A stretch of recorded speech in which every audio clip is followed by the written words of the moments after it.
muy buenos días, no buenos días. Muy buenos días, queridos hermanos, Dios les bendiga.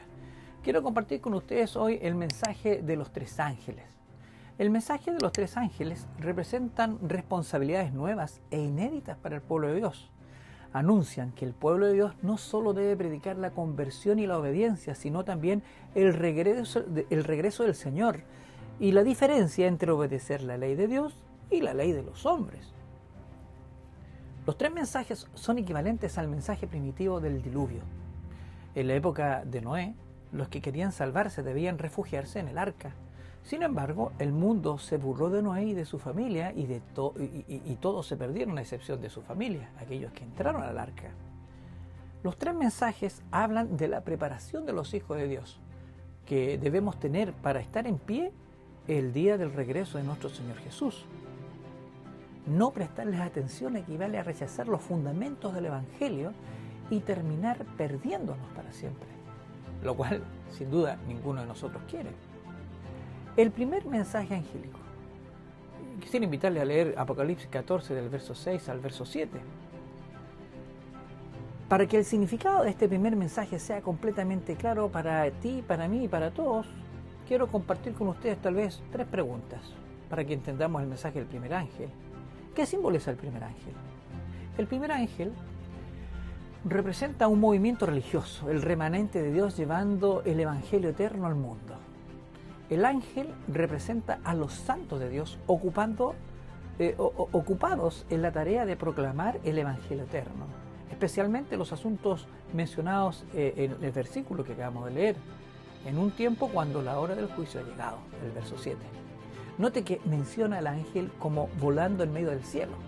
La extensión de su vuelo indica los alcances mundiales de la obra y el mensaje de este ángel. Su obra crece y se desarrolla hasta que la ve y la oye toda la humanidad. Sí, todas las personas en la faz de la tierra deberían oír el evangelio eterno. Todas, no algunas. Segundo, ¿qué es el evangelio? Son las mismas buenas nuevas del infinito amor de Dios que los antiguos profetas y los apóstoles proclamaron. Hebreos 4:2. Debemos observar que la palabra eterno solamente se usa aquí en relación con el evangelio de la gracia de Dios, pues no hay sino un solo evangelio para salvar a la humanidad, el cual continuará hasta que haya gente que salvar. Hasta que haya gente que salvar. Mis queridos hermanos, permítanme una breve reflexión. Podemos crear métodos, podemos buscar técnicas, podemos encontrar estrategias nuevas, pero el evangelio debe ser el mismo. Solo hay un evangelio que debe ser predicado y es eterno.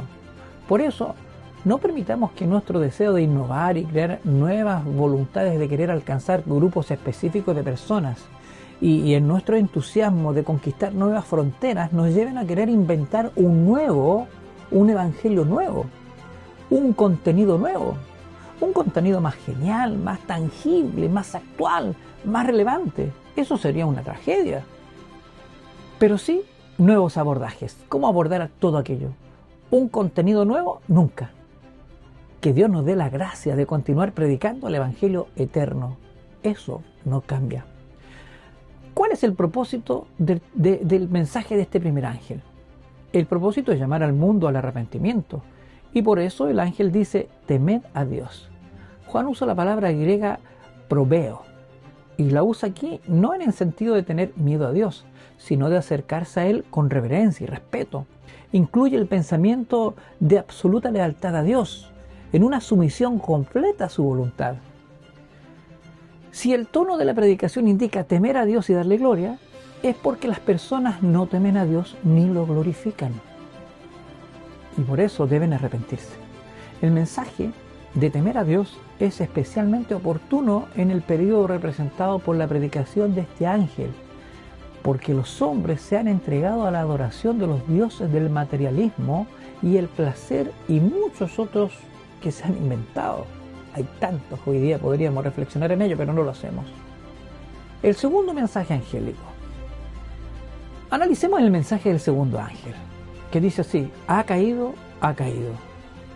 Apocalipsis 14:8. ¿Quién cae?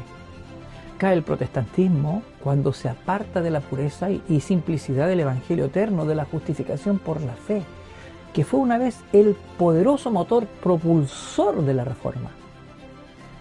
La característica teológica de Babilonia antigua es obvia en el Antiguo Testamento.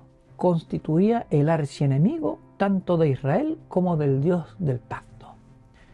Babilonia era entonces la antítesis de Sión, el Israel de Dios. Considerando la relación teológica entre Israel y el pasado y el pueblo de Dios del tiempo del fin, el pueblo remanente de Dios representa la consumación de la historia salvífica de Israel.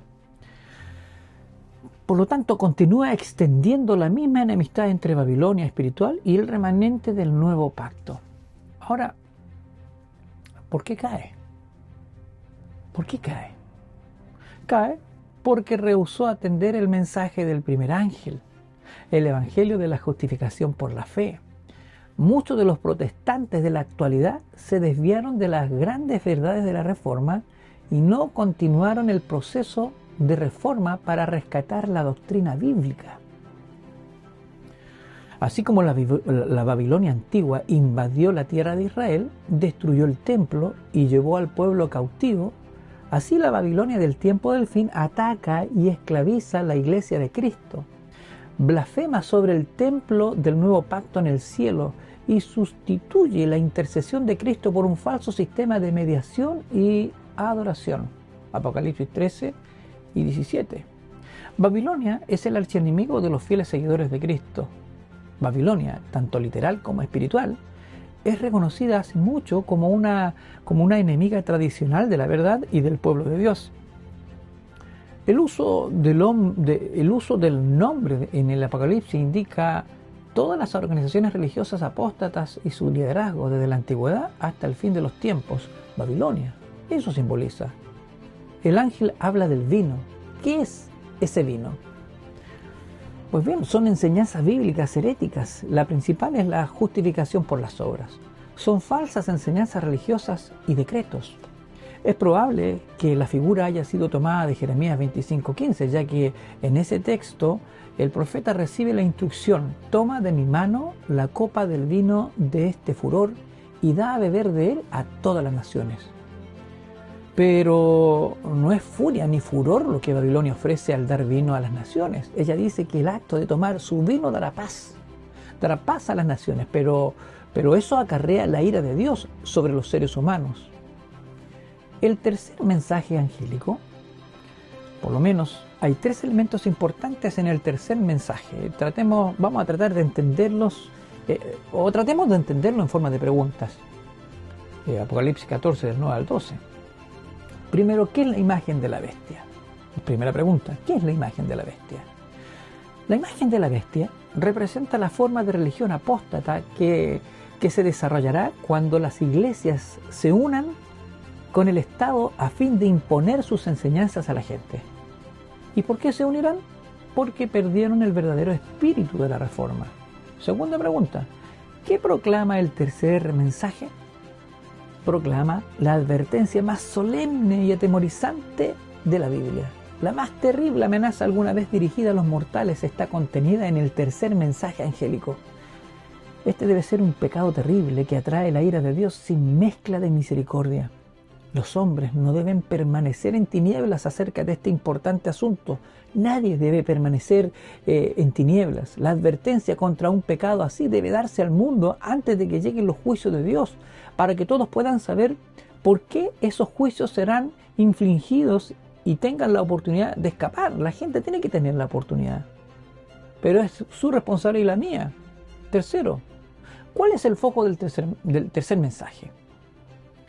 Este dirige la atención del mundo a las consecuencias de rehusarse a aceptar el Evangelio eterno y los mensajes divinos que invitan a la restauración de la verdadera adoración. La profecía señala que se aprobarán medidas religiosas cuya observancia implica un acto de adoración, en el sentido de que el adorador, al cumplirla, reconoce la autoridad religiosa de la primera bestia. En Apocalipsis 14, del 9 al 12, el profeta da una indicación acerca de la naturaleza del decreto a ser impuesto o implementado. Él hace un contraste entre los santos y los que adoran a la bestia y a su imagen, observando que una de las características distintivas de los santos es la observancia de los mandamientos de Dios. El verso 12 de Apocalipsis 14. En resumen, el mensaje del primer ángel proclama el Evangelio eterno e invita a restaurar la verdadera adoración a Dios como Creador, porque la hora del juicio ha llegado. El segundo ángel advierte contra todas las formas de adoración originadas en mecanismos humanos. Y finalmente el tercer ángel proclama el aviso divino más solemne contra la adoración a la bestia y su imagen, que es el procedimiento en el cual se involucran, en último análisis, todos los que rechazan el Evangelio de la justificación por la fe. El primero y el segundo mensaje fueron dados en 1843 y 1844, y ahora nos encontramos bajo la proclamación del tercero. Pero todos los tres mensajes todavía tienen que ser proclamados. Es esencial que los tres mensajes se repitan a los que están buscando la verdad. Debemos hacer sonar la proclamación a través de libros, a través de la palabra, y mostrar la orden y la aplicación de las profecías que nos traen el mensaje del tercer ángel. No puede haber un tercer mensaje sin el primero y el segundo. Debemos dar esos mensajes al mundo en publicaciones, en sermones, en discursos, mostrando en términos de historia profética las cosas que sucedieron y las que van a suceder. ¿Qué les parece que formemos parte del pueblo remanente de Dios ahora? Y participemos activamente en la predicación de los tres mensajes angélicos?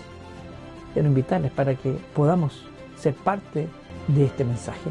Que Dios nos bendiga, tengamos una linda mañana, busquemos a Dios en oración y permanezcamos fieles al Señor y prediquemos estos hermosos mensajes. Un beso, un abrazo y no olvides que eres la niña de sus ojos. Chao.